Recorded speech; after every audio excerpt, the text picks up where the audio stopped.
you're a home buyer, somebody or a young person looking to buy a home, you need a bit of a reset. There is a possibility on the other side of this that inflation could actually be quite low. Mortgage rates absolutely plummet according to Redfin. Does that mean home buyers are back in full demand? Is there going to be a flood of buyers coming back to the housing market that continues to push prices of houses up? Well, today we're going to look at the updated Redfin report to try to determine what exactly is going on at the start of 2024. Now, remember, you guys, we can't fully trust the data. Obviously, they've included new homes in their data, and obviously we know that their charts are misleading as far as the trajectory. Either way, you guys, this is going to be filled with data and perspective. Now, having said that, welcome back to Real Estate Mindset. This video is going to be absolutely bonkers. Now, the data is in, and the first article that we're going to read today is titled Housing Market Update. The new year brings an uptick in early stage demand as mortgage payments fall and more homes hit the market. And real quick, I wanted to say, isn't it intriguing that as rates go down, more listings come to the market? That means that the golden handcuff effect, the phenomena, is starting to be chiseled away. And if you guys don't know what the golden handcuff effect is, that's one of the reasons why we have such limited inventory in existing homes on a nationwide average. Obviously, some areas in Texas, we have a decent amount of existing homes. In fact, some areas have 6 months, making it a buyer's market. And the name of the game in 2024, you guys, is understanding your local housing market and what is going on with inventory and new construction. If you want to follow the housing market crash and you want to see the cracks in the housing market right now, you have to pay attention to new construction, which again, you guys, is completely different than what we're reviewing today. Regardless, let's get back to the article. All right, so let's see what Redfin is saying to the world. As mortgage rates hold steady in the 6% range and new listings tick up, mortgage purchase applications and Redfin tours are rising. Now that's a bit optimistic, you guys, because the reality is demand is down year over year. So the trajectory as far as like week over week and month over month is going up. But when I show you guys year over year, like where are we at right now compared to the start of 2023, things are worse. Right now, more expensive, yet inventory is going up faster. Let's go back into the article. And I always like to read these little paragraphs from the realtors. So this is what the realtor is saying, okay? More buyers are out there touring this week. They feel optimistic now that rates have come down a bit, said Phoenix Redfin Premier Agent. I'm advising house hunters to start making offers now. I mean, what else is new? I mean, you're a realtor. You're always advising people to make offers, right? Seriously, though, think about it. Because the market feels pretty balanced. So she's saying, my feelings, that's why you should make an offer right now, because of my feelings. Do you guys see? Do you guys see the clown show here? Shocking. Absolutely shocking. But also, after 22 years, you guys, I'm still shocked at this. Why doesn't it stop? Let's go back in. Interest rates are lower and there are more listings, but there's not much competition yet. With activity picking up, I think prices will rise and bidding wars will become more common. All right, so just a typical realtor comment right there, and additional spreading and pushing of fear of missing out. They are the real doomers here. Let's take a look at this week's leading indicators. Interest rates sitting at 6.78. Now, I want you guys to really pay attention to the year over year comparison. I want you guys to see where we're starting 2024 compared to where we started in 2023. And remember, when we started 2023, prices were plummeting, but also remember there was a liquidity injection in 2023, March, to be exact, March of 2023, the bank bailout. So now that things are worse right now in the housing market compared to last year, what do you guys think is going to happen? I mean, what's going to break first? We're going to have a bailout. What bank is going to go under next as a result of, I'm going to tell you guys right now, commercial real estate meltdown. That's the next thing. I mean, it should be all over the news, but it's not. It's not in the news. It's crazy. Let's go back into the leading indicators. Weekly average sitting at 6.62. Now take a look at mortgage purchase applications, which everyone is like, demand's coming back, demand's coming back. Yes, that is up 6% from a week earlier, but that's down. You guys, Let me explain. Okay. Mortgage application, the business and mortgages has already been in the gutter. It's been at the 1990 lows, even lower than the GFC. Think about what I'm saying. Mortgage applications are lower than during the GFC. There's less people right now purchasing than the GFC. That's insane. Mortgage purchase applications down 16% year over year. Now look at demand as well. Redfin home buying demand is, oh my gosh, it's up 5% from a month earlier. Holy moly. It's up 5%, but it's down 9% year over year. So when you're already at like rock bottoms, any little blip up is a case for optimism from these bulls. Now look at this last set of data. Google searches for homes is up 10% from a month earlier. Oh my gosh. Oh my gosh. That's great news, right? But it's down a shocking 20% year over year. And this is going to wreck people. The fact that people are not looking at what's happening in the housing market as much is going to blindside people. The same thing happened right before the GFC recession. The interest in the housing market plummeted and then boom, meltdown.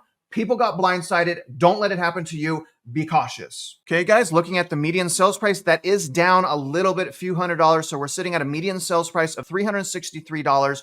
125. Median asking price for the first time in the last 2 weeks is above median sales price. So median asking price is sitting at 364. So it's switched to a little bit more normal now. Okay, let's talk about this week's winners and this week's losers. Starting with West Palm Beach, that is according to the data, the #1 metro area of equity growth. Again, West Palm Beach up a whopping, that's pretty shocking. Look at the number, 19.1%. Comment below if you think that is making the bubble bigger and the problem worse, or do you just think that's a sign of stabilization? There's going to be no housing market crash? Because what I look at is basically, the fact that to me, it just appears that the bubble is getting bigger and the can is getting kicked down the road. It's not like we didn't have $400 billion injection a few months ago, right? But #2 is, and I can never, ever pronounce this right, you guys, it's a running joke at this point. Newark is up 17.6%. Anaheim up 16.4%. Boston #4 at 13.1. Miami at 12.2. So one common theme in most of these areas is the fact that there is no affordable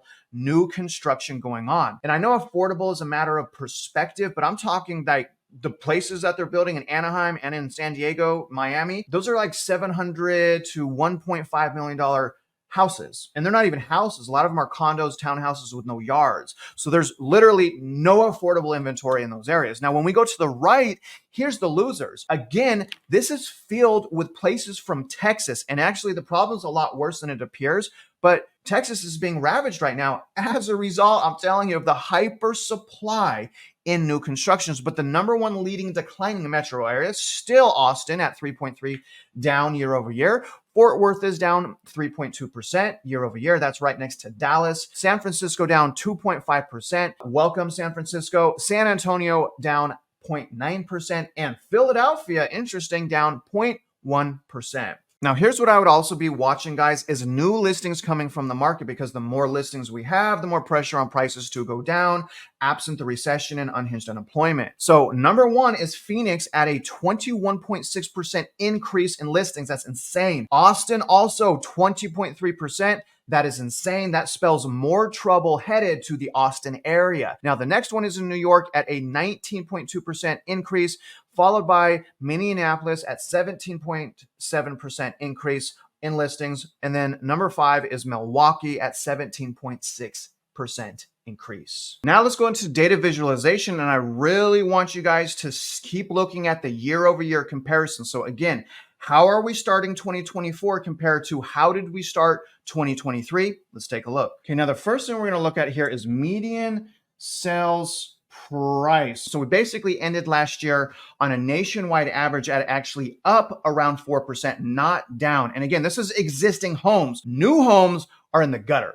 The prices of new homes in the gutter, this channel has knocked that out of the park. And honestly, that's what I've been covering so much, driving around the country saying, hey, everyone, watch what happens in new construction.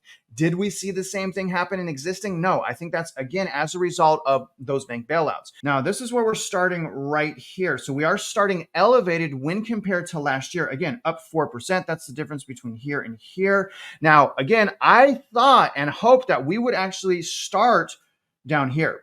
Okay, we didn't do that. We are elevated somewhat, but I suspect, again, prices to continue to go down at least until late February. Now, what happens in spring is obviously it's going to depend on what economic turmoil happens and what the Federal Reserve does and says. But that doesn't mean that things aren't in a massive bubble on a nationwide average. I understand that Austin's already crashing. Okay, Salt Lake City, Boise, we already have areas that are crashing, but I'm talking about on a nationwide average for existing homes. Again, prices are crashing in new construction on a nationwide average, but we're talking again, existing homes. Okay, so here's median asking price, guys, sitting at a 4.9% increase year over year. So again, we'll see what happens this year. This is where we're starting. That is up again from here to here. No big surprise right there. Now here's a great set of data, you guys. New listings are up 9%. So we're right here. So it's still low, right? It's growth though. 9% year over year. That's pretty substantial, but you know, if we look at history, it's still pretty low. We still need rates to go down a little bit more for home sellers to get off the sideline and start selling their house and or unemployment. And I want to tell you guys, I'm not rooting for people to get hurt. I'm not celebrating an economic collapse. I'm warning people. There is a big difference in the two. Now, even though new listings are up, you guys can see active listings right now are down 3% year over year, but it's very close. You guys, you can see we're right there. So we're well above 2022, but we're still low as far as last year slightly. So comment below. Let me know if you guys think that we will supersede last year's inventory. Obviously, I think we will. And I think it's going to be a surprise to a lot of people once that happens. All right, guys, so we're sitting at 4.2 months of supply in the market right now. I want to point out as well, this is higher than it was last year. So we have more supply right now than we did last year, you know, by about half a month, I'll say. So last year we started at about 3.5. And you can see last year, look at supply shot up. So probably something similar is going to happen this year to where supply, again, I'm not talking active units, I'm talking about supply, which is a measure of the active listings versus the demand. So it's a really good indicator of what's happening in the housing market. Now, again, that's probably going to skyrocket upward at least until mid to late February. Take a look at listings that had price cuts. We're sitting at 3.9%.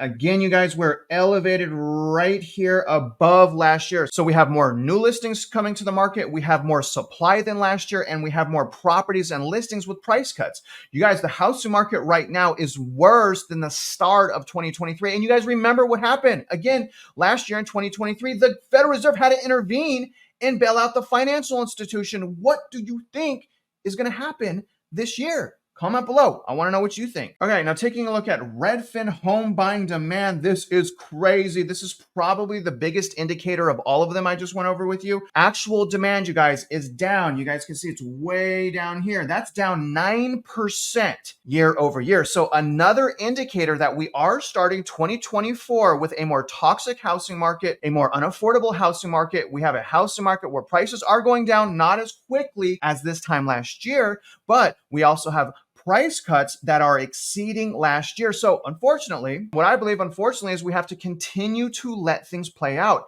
It's not like the Federal Reserve is done doing quantitative tightening. They're not buying mortgage-backed security. The economy needs more money, and the Federal Reserve has stopped that.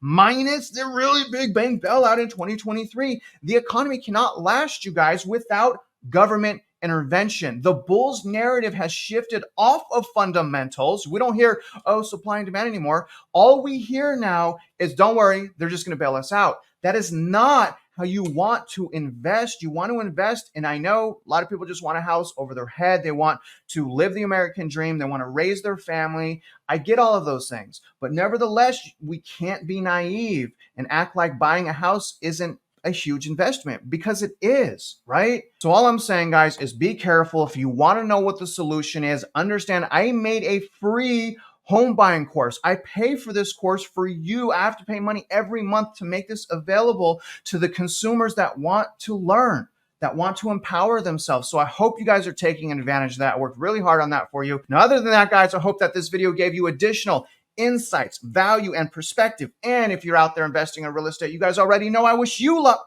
and I hope you win.